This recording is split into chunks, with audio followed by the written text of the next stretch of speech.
Hi అండి, అందరికీ నమస్కారం. Welcome back to our channel Padmaja's తెలుగింటి వంటలు. అందరూ ఎలా ఉన్నారండి? నేనైతే చాలా బాగున్నాను.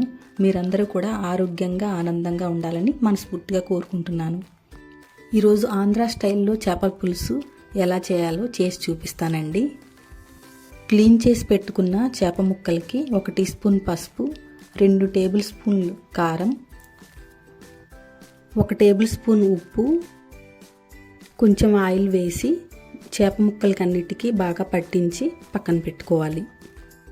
తర్వాత ఒక పెద్ద సైజు నిమ్మకాయ అంత చింతపండు తీసుకుని నీట్గా కడిగి నీళ్లు పోసి నానబెట్టుకోవాలి. 2 మీడియం సైజు ఉల్లిపాయలు, 4 పచ్చిమిర్చి కట్ చేసి పక్కన పెట్టుకోవాలి.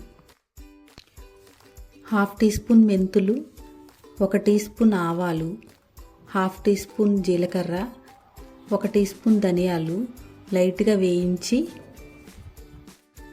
చల్లారిన తర్వాత దంచి పక్కన పెట్టుకోవాలి. స్టవ్ ఆన్ చేసి బాండీ పెట్టుకుని సరిపడినంత ఆయిల్ పోసుకొని కొన్ని మెంతులు వేసి వేగాక ఉల్లిపాయ పచ్చిమిర్చి ముక్కలు కూడా వేసి వేయించాలి. బ్రౌన్ కలర్ వచ్చాక 1 టేబుల్ స్పూన్ అల్లం వెల్లుల్లి పేస్ట్ వేసి పచ్చివాసన పోయే వరకు వేయించాలి. మనం ముందుగా మ్యారినేట్ చేసి పెట్టుకున్న చేప ముక్కల్ని బాండీలో ఒక్కొక్కటి ప్లేస్ చేసుకోవాలి. ఒకవైపు వేగాక మరోవైపుకి టర్న్ చేసుకోవాలి. రెండో వైపు కూడా వేగాక మనం ముందుగా దంచి పొడి చేసి పెట్టుకున్న పౌడర్ని వేసుకుని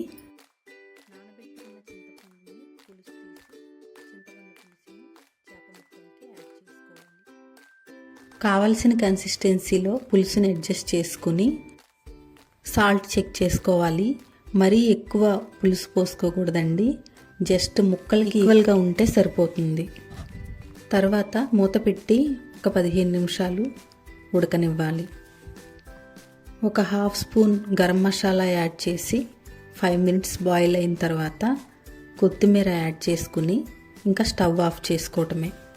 ఆయిల్ సెపరేట్ అవుతుంది చూసారా?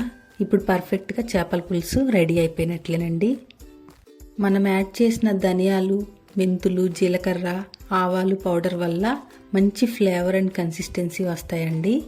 టేస్ట్ అయితే చాలా బాగా వచ్చింది. మీరు కూడా ఒకసారి ట్రై చేసి ఎలా వచ్చిందో కామెంట్ చేసి చెప్పండి. ఈ వీడియో కనుక మీకు నచ్చినట్లయితే లైక్ చేయండి, షేర్ చేయండి, సబ్స్క్రైబ్ చేయండి. Thanks for watching.